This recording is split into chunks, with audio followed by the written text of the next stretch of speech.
Hey everybody, welcome back to Misfit Corner Comics Presents. This is the artist Andrew speaking, and we are live streaming. And once again, I am joined by my faithful companion and good friend and fellow artist, who's absolutely magnificent, Avery Butterworth. Say hi, Avery. Hey, how's it going? All right, all right. The reason why I have this on the table, I just wanted to mention something. I went by the local comic book store this week, picked up some 50-cent books, which I'll make a video about later. I picked up previews, and I picked up Doomsday Clock, and that was it. But when I was looking at this cover, this is Conan the Barbarian going back to Marvel. Marvel's going to start producing Conan again. And I started looking at the names, the people involved. We got Jason Aaron, writer, and Mahmoud Asarad on art. And I like Mahmoud Asarad. I think he's fantastic. And I stopped and I thought for a second. What do you think would have happened if Jason Aaron had said to Mahmoud, hey, let's create a creator-owned book. Let's make it like a barbarian, like in the vein of Conan. Maybe add dragons and mystic stuff and all. What if we did a creator-owned book and we made the first book like a double-sized 48-page, 68-page book and made it available on Indiegogo and kickstarted it or whatever? Could you imagine the success they could have had? Could you imagine the amount of money that could have been gained that went directly to those two guys for a project like that? Because I think Jason Aaron's a fantastic writer, and I love Mahmoud Asarad's art. I think the two of them together would be perfect. But they're working on a character who neither one of them own for a company that is going to pay. Marvel may pay them a lot of money to make this book, but in the end, they own nothing. Imagine the way the comic world would be different if they did the Comicsgate way. It just in my mind that would have been such a shock to the comic book system, to the comic book world, because two really well-respected creators working on their own book and doing it through a crowdfunding thing would just take the... Yes, okay, Conan going to Marvel, woo, whoop-de-doo, I'll check out the first issue, whatever, I have a ton. I've been picking up the old Marvel Conan. Yeah. But a lot of Sal Buscema art.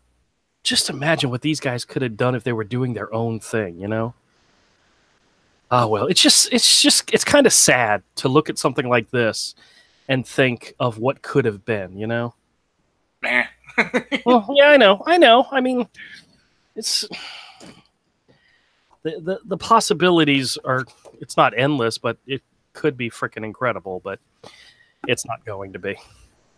But all right, I'm going to start this video and do a drawing. I got an idea for something I want to throw down. But to go back to the point that we were talking about prior to starting this episode, I did look into that printer and I did do some number calculations. And actually, you know what? I'm not going to record this part. Hold on. Here's my thought. And nobody's here right now, so it's just the two of us. So here's my thought.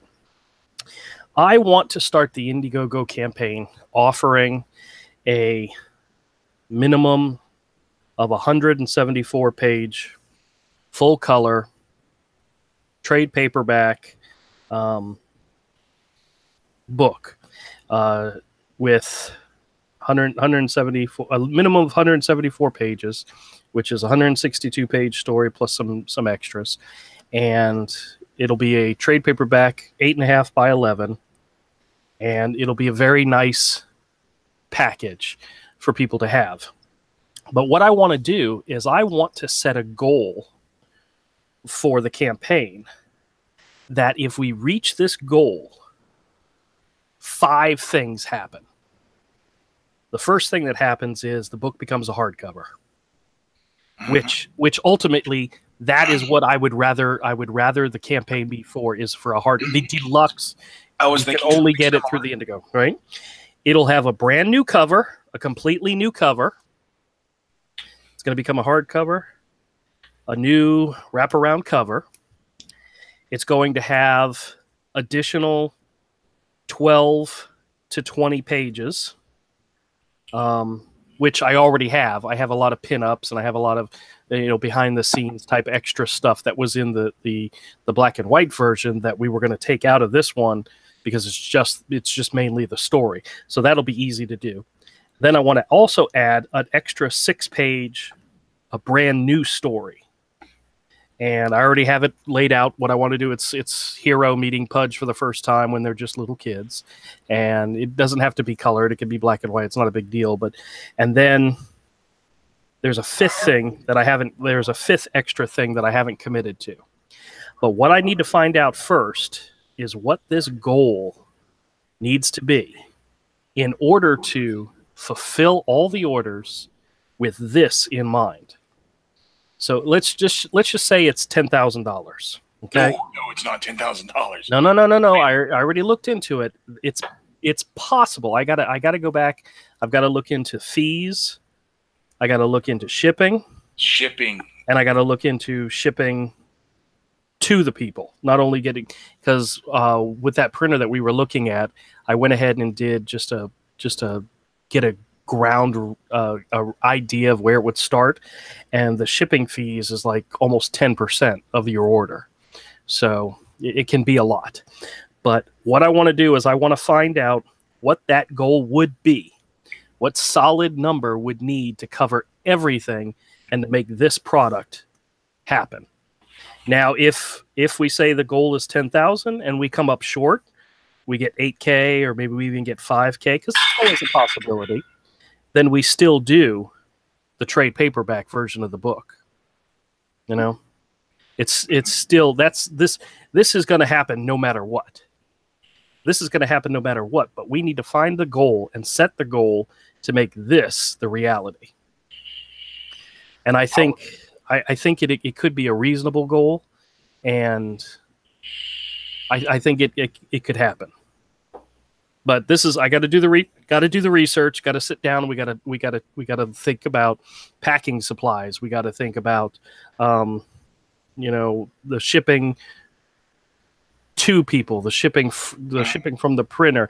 We got to think about all the extra things. We have to include all the extra stuff, and the shipping to people, you can guesstimate by saying, you know what, we're going to use priority. Well, you know how much each different size box costs. Right. I really liked, I don't know if you saw the video that DNC did, but he showed like a stack of some of the books getting ready to go. And he's got those fold-in cardboard boxes. Those are great. Those are perfect. But you don't know what that's going to cost to ship. It's going to vary from state to state. Well, that's the thing. I need to find out how much it's going to cost. And that's part of the goal. And then figuring out what this number is, whatever this number is going to be the ultimate. I'd say 30,000. No, it's not. There's no way it's going to be 30,000. There's no way. Because I looked into a minimum of 250 books. 250 books. Hardcover with this size was a very reasonable amount. Very reasonable. That you can afford to sell it for $25? Yes. Oh, no way. Mm-hmm. No way. Why would I lie? 5 times. There's a rule of business. What retail price is 5 times what production cost is. Well, I'm going to look into it. That's part of how things are shaping up. And now that doesn't include any other stretch goals. It doesn't include any other tiers. That's just the simple basic 1-for-1, the basic price. So if you set a tier at the basic tier at $25 plus $10 shipping, how many of those books would have to sell in order to reach your goal, in order to cover the cost, to cover for all of it. But if you add extra tiers, like for $50, you get this. Well, you're only getting one book, but you're achieving your goal quicker. Mm-hmm. So the more we're not going to have a crap load of tiers. We're not going to go that way. That's the Kickstarter way. We're going to go very minimum, maybe five tiers, maybe a few more added on later, but a basic 5 tiers. So, but we'll see. We'll see how it goes. I gotta look in to find out what that number is, what that ultimate lumber goal is, and I think it can be achieved. I do. Okay, all right. What? Nothing. Did my audio go out? No. Okay. Well, like I said, I'm looking into it. That's a goal, and I think it's going to be possible. Ooh. You think I'm being naive? In general, I usually always am.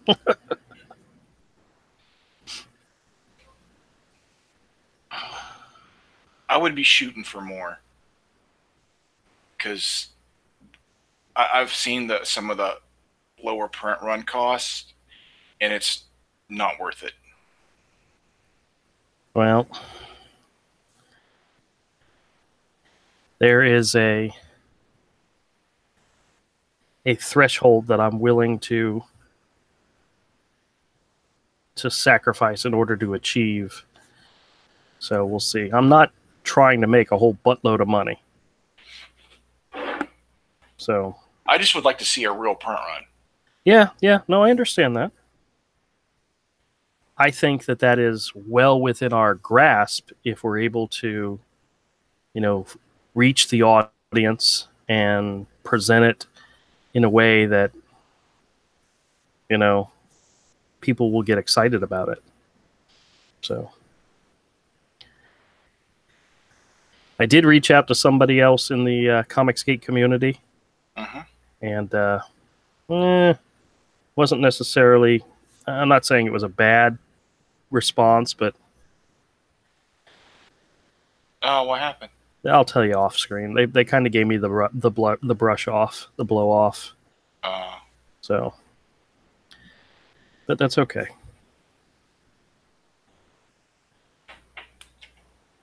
It's not. I'm. We're talking about people who probably get hundreds and hundreds of emails and texts and DMs every day. Oh yeah. So.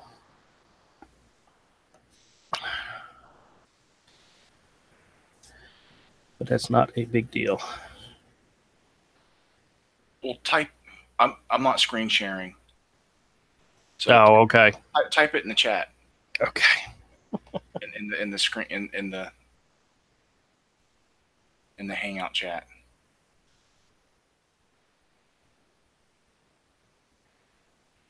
Make sure. Yeah, I'm not screen sharing.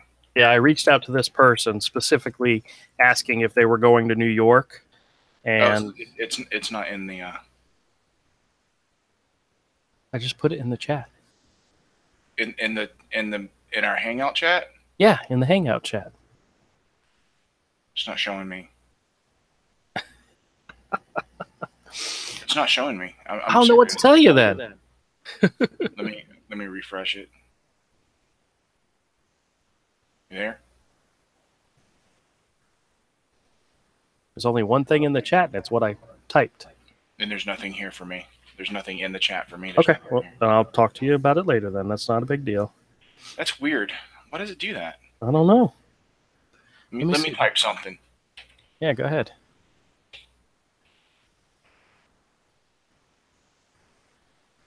Is that showing up? Nope. Not yet. My phone just dinged. I wonder if it went to my phone.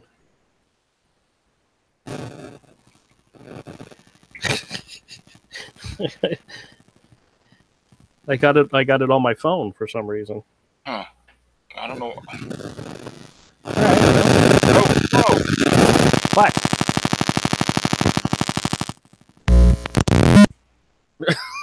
What the hell was that? I don't know. I unplugged the mic. It's on your end. I'm just sitting here. I didn't do anything. It's some kind of interference. Why is that not showing up? That's weird. I mean, I got what you wrote on my phone, but I don't have it in the chat here. So, yeah, and Todd uses it all the time and puts stuff in the chat for us to see. Yeah, I know. It says group chat. It says Comics and Illustration Studio 7.62 joined the group chat. That's so weird. Test. Yeah. Wow, why? Yeah, I don't know. You're not on your phone, are you? No, I'm on my computer. Oh, Jerry says, hell of a thing to hear when you first joined. That noise was horrid. Yeah, I don't know what that was. Sorry, Jerry. Didn't mean to try to kill anybody, but we wanted to be memorable, you know? So I reached out to a person and I said, hey, you're going to be in New York. I'd love to do a meetup. Love to share the copy of the book with you. And they just simply responded they weren't going to be able to make it. And I'm like, okay, no big deal. And then I said, let me know if you have an address and I can send you a copy of my book. Just, I still want you to check it out. And I haven't heard back from them. Okay. So I see it now. I'm in a different. I was looking at the chat that's on the side of the Google Hangout page. That's where I wrote it. Well, it didn't show up there. It showed up in the chat next to the video. Oh, okay. I don't know where else you were looking at. Okay. Cool. Jerry says, I popped my right eyeball back into the... it's all good. Okay, very good. They're very good. Sorry about that, Jerry. Didn't mean to cause problems, but... So...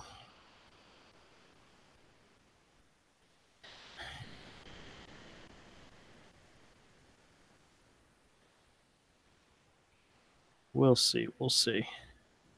But you saw who I reached out to? Yeah. Yeah. But I was kind of shocked that when I sent the email, the response came back so quickly. I didn't even realize I had sent the email. That's how quickly they responded. So I don't know if they had it like automatically set up to respond to anybody asking if they were going to be there or not. You know, that's quite possibly what happened. So I'm not too worried about it. But I know that there was talk of a meetup.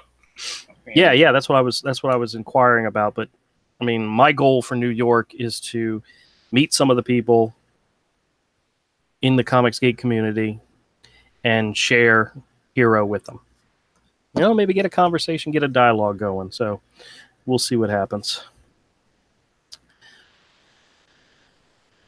Oh.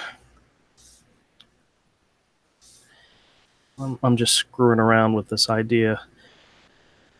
I still have this idea of doing a story with aliens in it. And I think I want to simplify the art style a little bit. But I may never, ever, ever get around to doing this thing. But you never know. You'll never know when opportunity will strike. Yeah, I could win the lottery this weekend, and you and me will just be spending the day drawing comics, you know? That's what you want to do. Just hang out with me all day, right? No. Are you sure? You sure you wouldn't want to hang out with me all day long? You know what? I'm going to do something. I've got a Conan-esque idea. But it's mixed with Lovecraft and like Army of Darkness, but not the comedy of Army of Darkness, just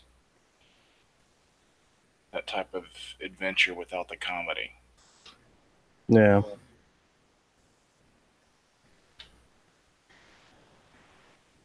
But also Conan, like. It's one of the biggest problems I have. I'm getting to that stage where I'm getting new ideas all the time. I got to try to block them out. No, write them down. Well, that's why I'm trying to draw some of this stuff out. Jot the idea down. Just write it down real quick. Make some notes.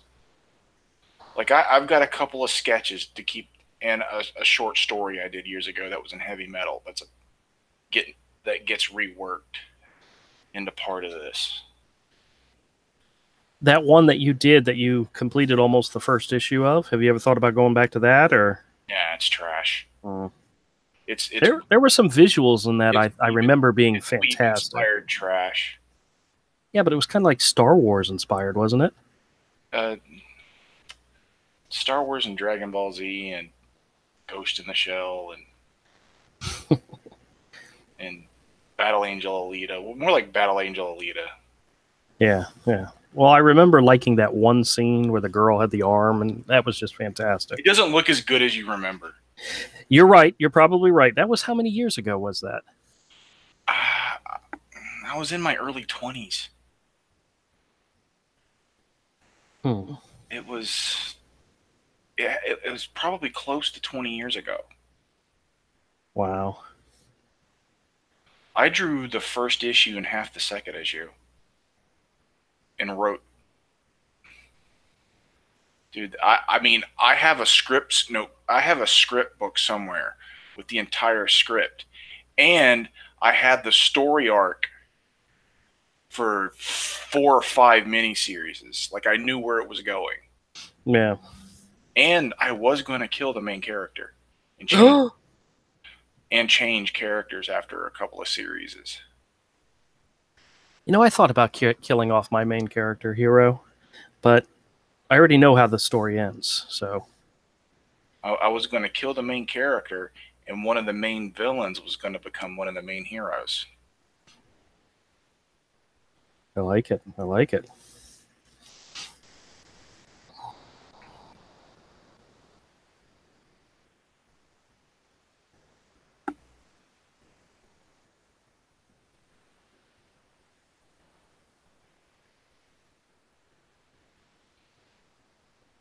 There was too much stuff in it that environmentalist wackos could be like, oh, yeah, environmental. And it's like, no, it's just a story element. Calm down.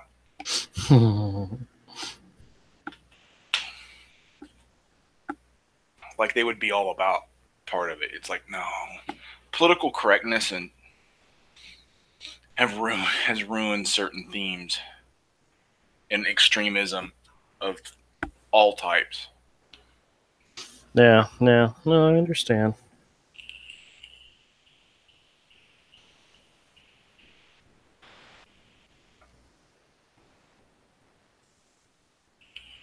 "9/11" happened. That also killed some story elements in there because the characters were in it was a holy war. It's like, oh. Well, I remember. I don't think we ever sat down and talked about the story, but I just loved the visuals. So, I mean, because I didn't tell anybody the story except for Alan and Helen because I wanted everyone to read it. Because, dude, I haven't worked that hard on writing since. And I was still contemplating going back and rewriting it because there's certain themes and things I didn't get into in those first 2 issues that I wanted to. Yeah. Like, the story was going to get very Game of Thrones before Game of Thrones was around. Right. It was going to get like that.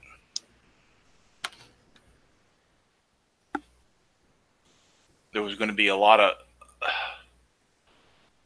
escalation and political de-escalation of things, and it wasn't always going to be a fight.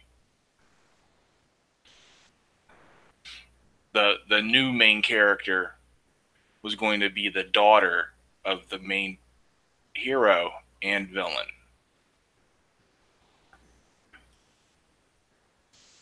I gotcha.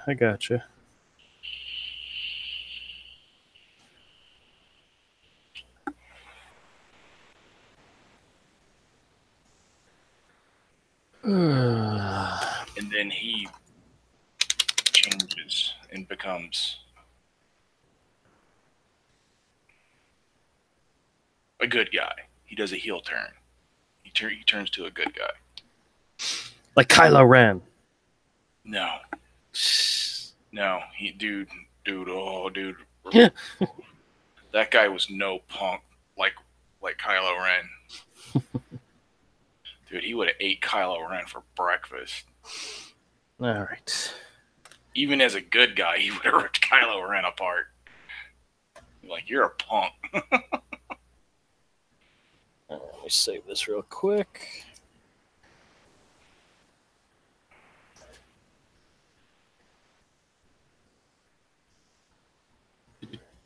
All right. So I have...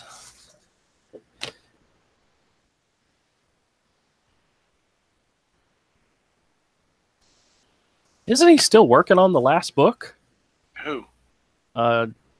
George R.R. Martin. I don't know. I'm checked out on that. Oh, you never read the books, did you? No. I checked out on the show, though. Oh, I'm still in it for the show, but I'm never going to read the book, like, ever. I never get a chance to read anything anymore, except for like some comics sometimes. did I tell you how Mike and Jen got into the story, Game of Thrones, the books? Ever tell you the story? I don't think so. Well, Mike was trying to wrap up his college, get his associate's degree. We went and we sat down with a counselor to find out what other additional credits he needed in order to get the degree. And turns out he just needed one English class. And I asked him, I said, would you rather have had like 5 or 6 other classes? And he said, God, yes. And because his English is, writing, reading, all that stuff, never his best thing. And he picked a class which was an introduction to fantasy writing or something. Mm-hmm. And the curriculum for the class was you had to buy the first 5 books from the Game of Thrones series and read them.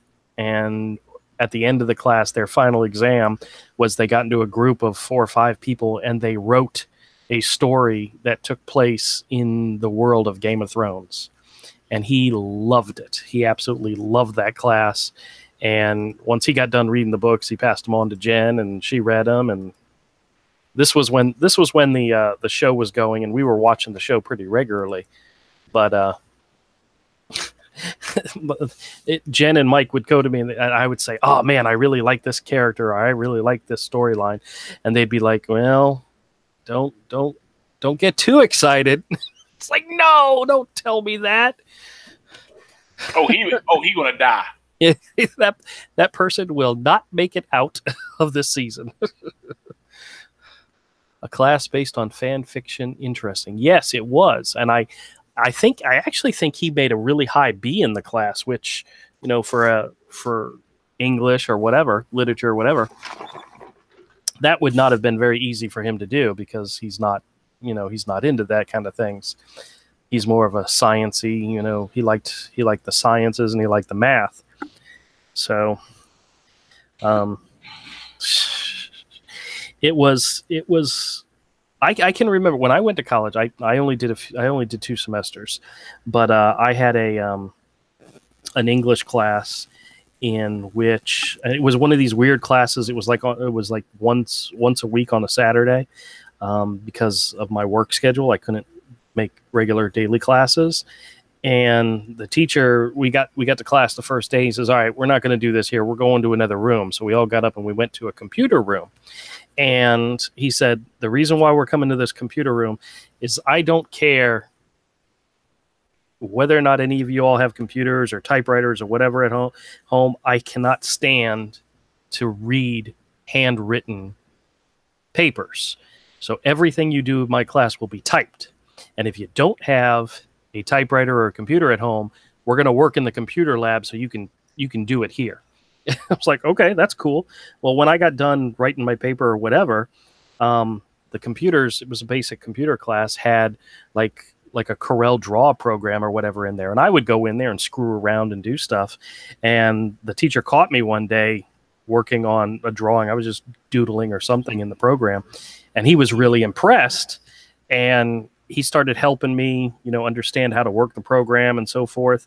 And what ended up happening is he he liked what I was doing art wise, that I think it helped me pass the class. Take advantage of the fact that, if you can't impress them with your your art, or I mean your ability to read and write, then impress them with your art. Huh. And I think that was one of the reasons why I was able to pass that class. That's cool. There weren't very many classes that I passed. Well, I went in when I started college. I paid for everything myself. There was no scholarships, there was no grants, there was no loans, there was nothing. And I told myself, if I fail, I've got nobody to blame but myself. Therefore, nobody can hold this over me if I don't succeed at this. And to be honest, at that time, it really wasn't what I wanted to do anyway. So when I did fail, nobody could hold it over my head because it was all on me. And a year later, I was a dad and a father and a husband and got a real job and never looked back. Right on. So I'm not screen sharing. No. Oops. It's all right. Okay, now I am. Okay, cool. I may have to steal another one of your videos and speed it up as part of my this is the video about the creation and creators of Hero. Okay. Here, watch Avery speed color a page. All right. Let me know which ones you want. I can get you I can just download it. Oh, I know. I'll let you know. I mean, it's not a big deal. I'm not worried about it right now. You don't that video, I still haven't made the first video in the series, which I was supposed to do last weekend, and I haven't yet. So look at my screen. I see your screen. 134's. Oh, done. I like that page. That looks good. Here's 133. Is almost done. Very cool. Hey, Jerry, what do you think of that snake? It's pretty awesome red, huh? It's snake. It's a snake. It's a snake. It's a snake. The slithery snake. Yeah. Yeah, Avery is a badass. No, thank you, sir.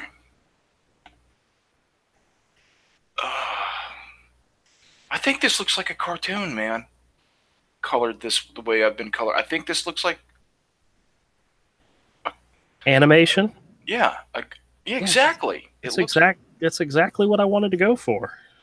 That's what I'm trying to help do. Like it looks like, because of your gray tones underneath. Like, don't stop doing the gray tones. Because of your gray tones mixed in, it looks a lot like hand drawn animation. But Right. Well, I didn't do as much of the gray wash stuff in the second volume.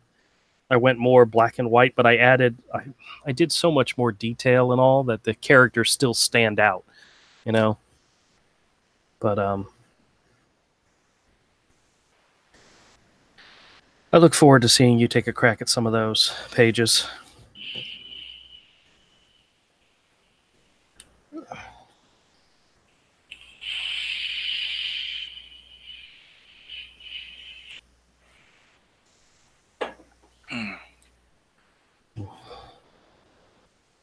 So anything new and interesting happened in the world today?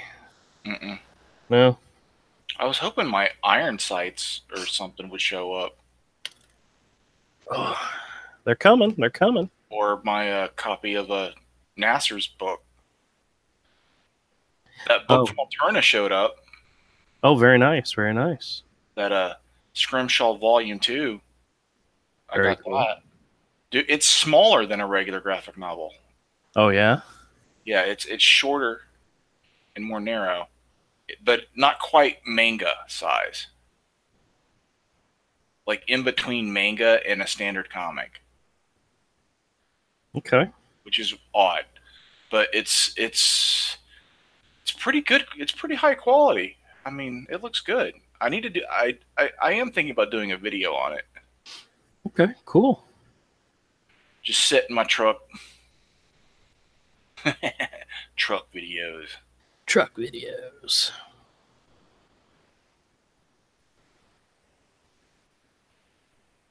I don't know. Or clean up some stuff and like just like do it in the living room or something. Set up my art desk. Nobody has to see where you're actually at, you know? Yeah. I mean, heck, you guys only see this much of my table, and, you know,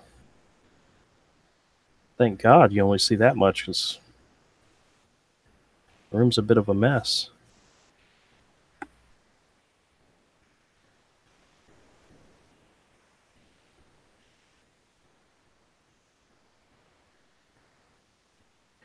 So, yeah, somebody, there's some people out there, they're like going hard on Nasser, and I think it's all because of what's his name, John Lehman, pointing him out, and people are attacking because, it's all gang mentality and all. But this one guy commented on Nasser and said, somebody said something along, yeah, she's just picking on this person because of this. He says, yeah, is a hack and blah, blah, this, who can't get a job in the comic book industry. And I went on and I replied to the guy and I said, yeah, his first Indiegogo campaign did over 700% of its goal, and his second one is at 166% of its goal, and it still have like 3 weeks left. I mean, yeah, keep hacking. Oh, I sent Nasser a message not to sweat all this stuff from the Image guys. He's already made more money. Yeah. Than I did off 3 projects at Image. So yeah. Don't sweat it. Who cares? Like, you don't need Image, dude.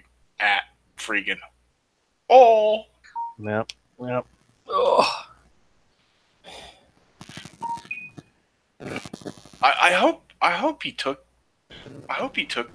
me seriously. He was probably like, who's this idiot? But it was sincere encouragement.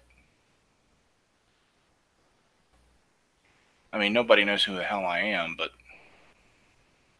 oh, Ethan's live streaming now, talking about Kathleen Kennedy. So yeah, it's one of his Star Wars streams. Yeah, I was just checking out to see what that beep was, see if it was worth. Yeah, it's on my screen now too. Oh, okay. Oh, so in other words, you're only half paying attention to what I'm saying, then, right? No, it's on the push notifications. Oh, okay. Push notifications come through on my PC, so I get dinged twice when I'm streaming. Like when I first start up my computer, it's just, and I connect it to the internet. The right side of my computer just fills up with notifications all up the side. Right. From YouTube people. Okay.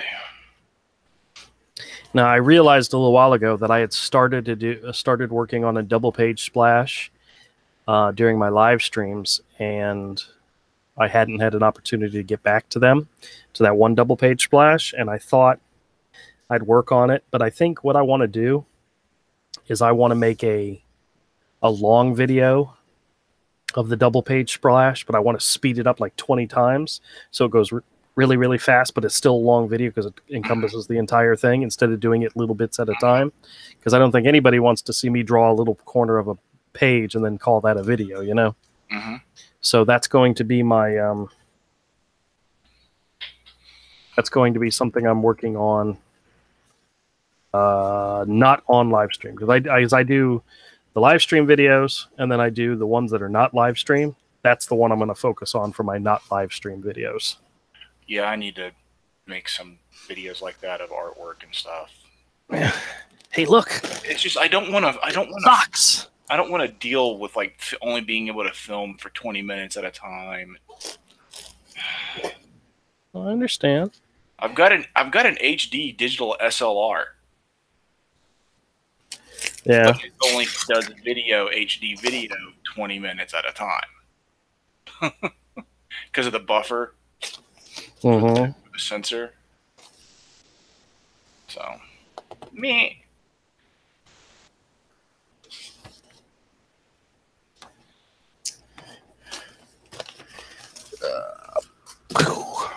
Trash. You didn't pick up Doomsday Clock by any chance, did you? Nope. I didn't even go to the comic shop. No? Oh, okay. And I'm not going to buy Doomsday Clock. I'm still buying it. I still think it looks fantastic. Everyone that works at DC is a bad person. Not everybody. I'm kidding. Is a bad person. I'm kidding. I'm being hyperbolic. But I can't buy their products because that good faith relationship between they're doing a publisher and customer, they broke it. They're doing a limited series called The Batman Who Laughs by Zack Snyder and art by Jock. I know. Does that not sound awesome? It could be very, very pretty.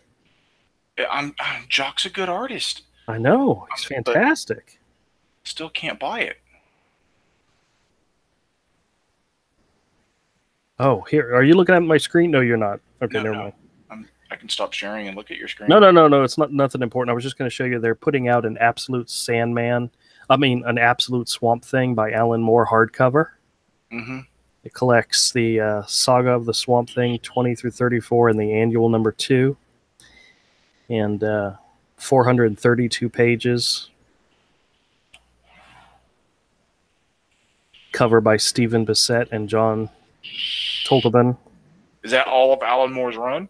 No, it's volume 1. It's not the entire run, but because I have the first 2 trades of his work, but I've got the softcover trades. I want more. I just haven't had the opportunity to get more. I haven't had the money to drop, on buying a bunch of trades at once. No, I hear you. Well, that's why I like going to conventions. I'm looking forward to what I find at the convention. Now, I read them and I loved them. See, I never got into them when I was younger. So I didn't buy these younger. I bought these early 2000s, back when we were hanging out. When Geek Speak guys started like plugging in stock trades. Yeah. Okay. Yeah, that's when I bought them. Oh, okay. I bought them from In Stock Trades because I wasn't going to the comic shop, but I would order stuff from there every once in a while because I had gotten a little like I am now, and I would only buy things in trade, and usually older stuff I missed. Yeah, because it's from before my time, or I just wasn't at that level when that came out. I was 16, and the only thing I liked was Todd McFarlane and Jim Lee. Yeah. So I missed some stuff that was really, really good, that was independent, or just at the other imprints Marvel and DC were doing, or the other titles. Yeah. Like the Marvel stuff I want Conan the Barbarian, Tomb of Dracula, and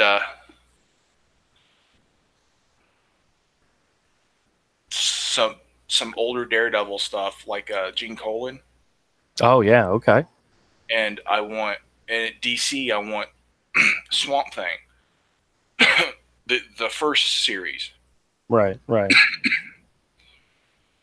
And I want a complete run of the original Hellblazer because I really enjoyed that. Well, I want to show you guys. I've been doing this since I started my live streams, but you know how Ethan's been cutting up his live streams and breaking into smaller sections? I mean, I've been doing that since the first live stream, but I figured I'd take advantage of it and do another 50-cent comic review. All my 50 centers that I picked up this week. I'll share some of those with you. There's at least one in here that I don't normally buy comics for their covers, but I found an issue that I saw. It was a Ron Friends Thunderstrike cover. When I get to it, I'll show it to you. It was pretty awesome, and I picked it up just for that. But I'm going to go ahead and do a review of the books that I bought, and I'll make this into another video later if anybody's interested. But 50-cent bins can be great. Yeah, the only problem I have with the comic book store that I go to for the 50-cent bins is how it's a crapshoot. Everything you find is, there's no rhyme or reason. It's all just mixed in together. And the guy who puts those in the store does it for a reason. He wants you to go through all of them. He does. If they're in any alphabetical order, you'd go right to the X's, pull out what you wanted, and you'd never look at anything else. Yeah. So he does that on purpose, and it always. You're talking about Chip Store, right? Yeah, yeah. Oh, by the way, I need to go there. I went in there the other day, and we were talking, and I had mentioned that I'm going on vacation to New York, and he said, "Oh, the V word," and I'm like, "What?" He's like, he never gets to take vacation because he's the only one working in the store. And he said, and he told me, he says, the V word, it's just like the R word, and I'm like, "What?" And he goes, "Retire," and I go, "Oh, okay."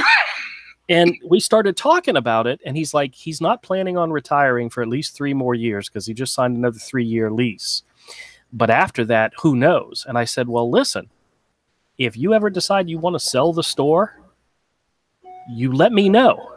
And he said, well, it'll be at least 3 years. And I said, that's perfect. That'll give me time to save money. And, so in 3 years, if you're serious, let me know. And we had a nice, decent conversation about it. Not that I'm rushing into buying a store or setting up a store, because that's just not going to happen right now. But, 3 years from now, that we may be in a whole different world, I know you wouldn't, but it's always been a dream of mine. So, all right. So here I go. I went by my store, my comic book store, which luckily for me has a nice large section of 50-cent comics. And I picked up about 20 or so, which, if you think about it, 20 50-cent comics is like $10. That's like literally less than 3 comics on the shelf. So you're getting such a great deal, especially if you get some really good stuff. And there's so many good comics that are. Yeah. Like, are they legendary? No. But are they a good read? Yeah. Oh, yeah. Yeah. I mean, even though I've been reading a comics, for 30 years, I haven't read everything. Yeah, yeah. And, well, the thing about my comic book store is it's very eclectic. It's a lot of mixed stuff, so you never know what you're going to get. Yeah. But check this out. This is Batman 49. This is Scott Snyder. This is the New 52, but it's done by Yankwin or Paquette. What's his name? You know who I'm talking about. I have an original. Yannick Paquette. His art is fantastic. This issue was very, very cool. I have an original page from something of him. Inked by Carl Story. And I also picked up issues 3, 5, 6, 3, 4, 5, and 6. Got these out of order. Of Robin, Son of Batman, with art by Patrick Gleason. These are fantastic issues. I enjoyed them. And then issues 8 and 11, which are by, what's this guy's name? Ramon Box. He's got a very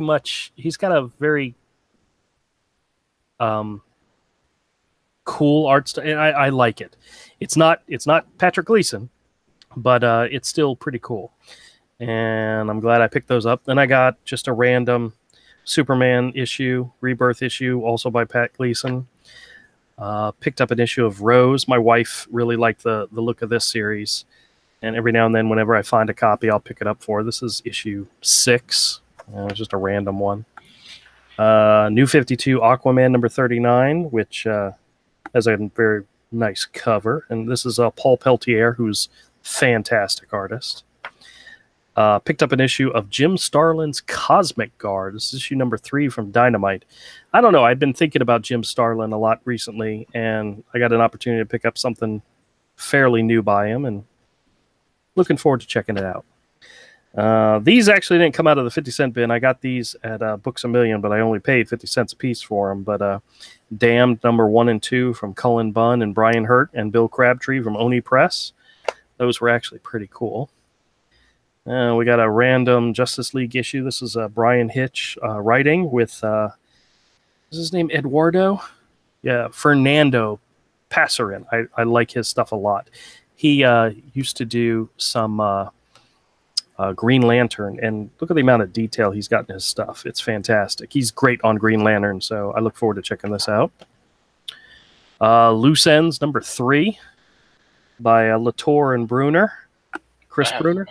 I think you have some of those. This one, Chris Bruner is like doing his best interpretation of oh God, what's his name? Kyle Baker with this. So I look forward to checking it out. He used to follow me on Instagram. I don't know if he still does. Oh yeah, we got another random Justice League issue. This one actually has Brian Hitch on art, so I look forward to that. Nailbiter number 5. I have a whole bunch of these. I've actually read like the last 20 issues in the. I think there's only like 29 or 30 issues in the series. It was actually pretty good, but I don't have any of the early issues. So this is issue number 5, so that's cool. Picked up a couple of copies of Stray Bullets. This is the relaunch through Image. Sunshine and Roses, numbers 11, 21, 20, and 21. David Lampin is pretty awesome. Lapham, however you say his name. You know I never say it right. We got the Ex Machina special. This is the one that Jean-Paul Leon actually did the art on. There were a couple of different specials where he got different artists to do. I think there's one with Chris Sprouse, and this one's Jean-Paul Leon, so I look forward to checking it out.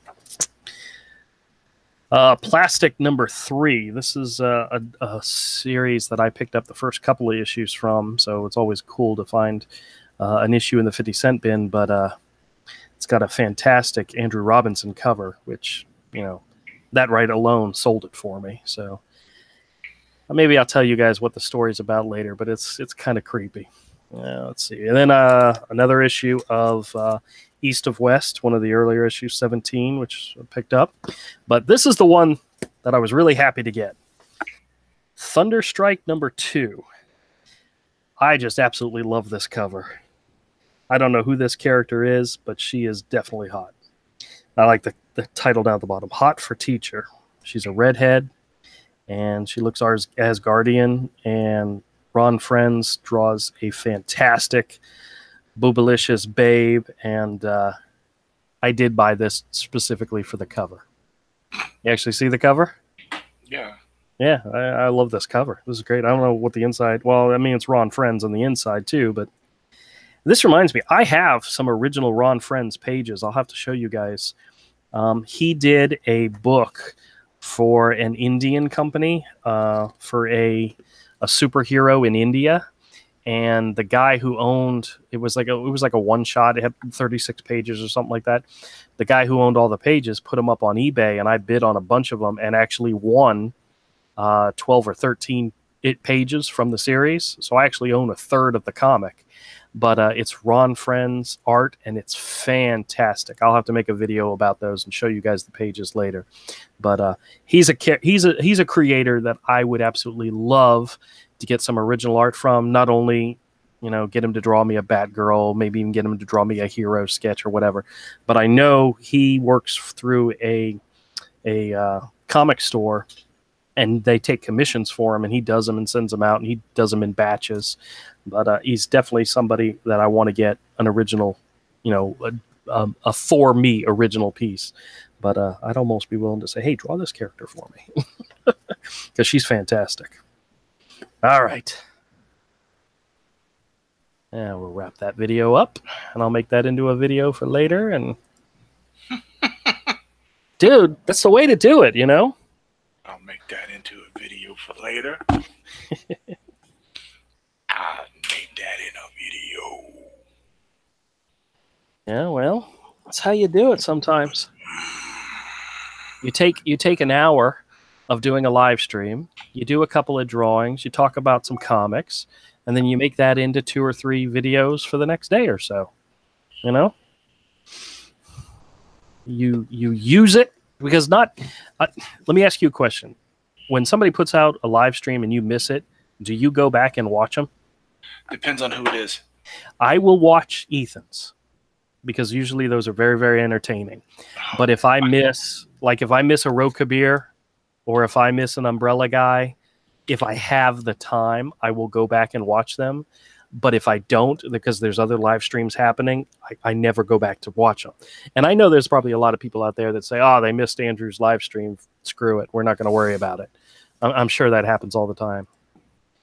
But if I can take that content from the live stream and make it available in smaller chunks where people could watch it, You know, it's a win-win for me, I think.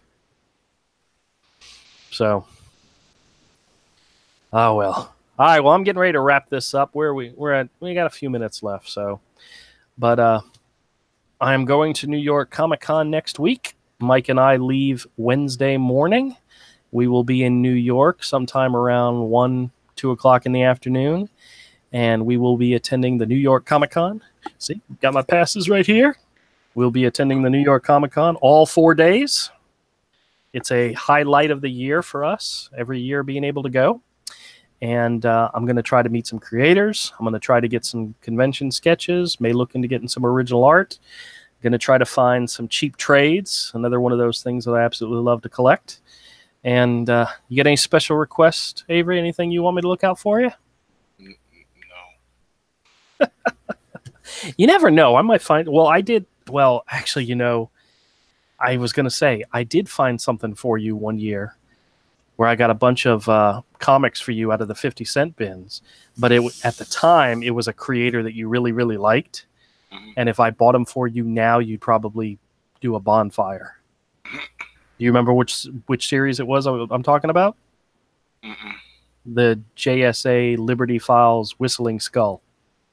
Oh, I wanted that because of Tony Harris. I know, but that was also B. Clay Moore back in the day. Yeah, so yeah. Mm-hmm. Yeah, that was back before we got to know the man, right? Jerry says, "Good luck in the cesspool known as New York." One of the good things about going to New York is I get to come home. I tell that joke to Todd every year. Listen, you know? Well, you know what? Here's one thing you can look out for me. Okay. You know how they have trades and those Marvel Masterpiece black and white phone books of the classic stuff? Oh yeah, absolutely. The Tomb of Dracula ones. Tomb of Dracula ones. Okay. Or anything Gene Colan that's like massive Gene Colan. That'd be Daredevil and yeah. So yeah. What about early X-Men ones? Because I know last year Todd and I we each picked up 3 or 4 volumes of the X-Men, and prior to the last few they did, I have the one with that reprints Inferno. Yep, I have that. I have that. That era. I have that era. You know what? I don't think I actually have the issues for Mutant Massacre. I think my in order Uncanny X-Men, I went back to a few before, just after Mutant Massacre. Mutant Massacre books issues were too expensive at the time. Right. Yeah, so there was a couple of those that were real collectibles back then. So. Yeah, they were like $10 to $20 an issue. Yeah, especially the ones where it was Wolverine and Sabretooth. Yeah, and I couldn't afford that at that time. Yeah. Like $5 was about the most I could spend on a back issue. Do you know what? Do you know what? If they ever, I don't think they ever made it into the phone books with the black and white. But I would love if they had the Todd McFarlane Hulk and the Todd McFarlane Amazing Spider-Mans. I don't think they exist in that format. If you find them dirt cheap, that kind of stuff, in trade or at a 50-cent bins, I'll take it. Okay. Well, and usually I'll even pay you back for it. The phone books you can usually find. You can find some as cheap as $2 a piece, but they usually run like 3 for $10. Which is originally priced. That's a fantastic value. Oh yeah, because they're normally like $15, $20. Yeah. Well, the ones that I have that I absolutely adore and I probably wouldn't resell are all the Marvel Universe, the official handbook of the Marvel. I have pretty much all of them, and they're fantastic. That's great, research material and reference material. So I have Essential Daredevil Volume 3. It's got some Gene Colan in it, and some other. It's beautiful. Yeah. But I believe there is one of these essentials for Tomb of Dracula. Yeah, I'm pretty sure there is. I believe there is, and I missed it. And so that. Okay, I'll keep an eye out for it. I will. If you find that.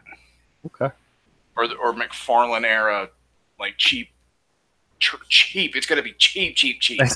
Well, you know me. I'm cheap as can be. Yeah.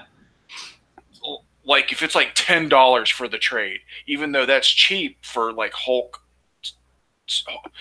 McFarlane Hulk or Spider-Man, that's like a cheap, good price. Yeah, that's a severe discount because that's probably normally a $20-$25 trade. Yep. No, don't even go there. Like $5 under and under. Yep. No. I hear you. No, I'll keep an eye out for that kind of stuff for you. Yeah, that kind of stuff. Yeah, sure. I have, like, if you find the Alan Moore Swamp Things for like $5, I have 1 and 2. Didn't you tell me you also were looking for the first appearance of Squirrel Girl? Isn't she like one of your favorite characters? Absolutely. Oh my God, you swore you wouldn't tell. All right, everybody. On that note, I'm going to let you all go. Thanks a lot for joining us. Join us again next Monday while we rev up and prepare for New York Comic Con. And everybody say bye to Avery. Bye. And his infatuation with Squirrel Girl. Yay! Oh.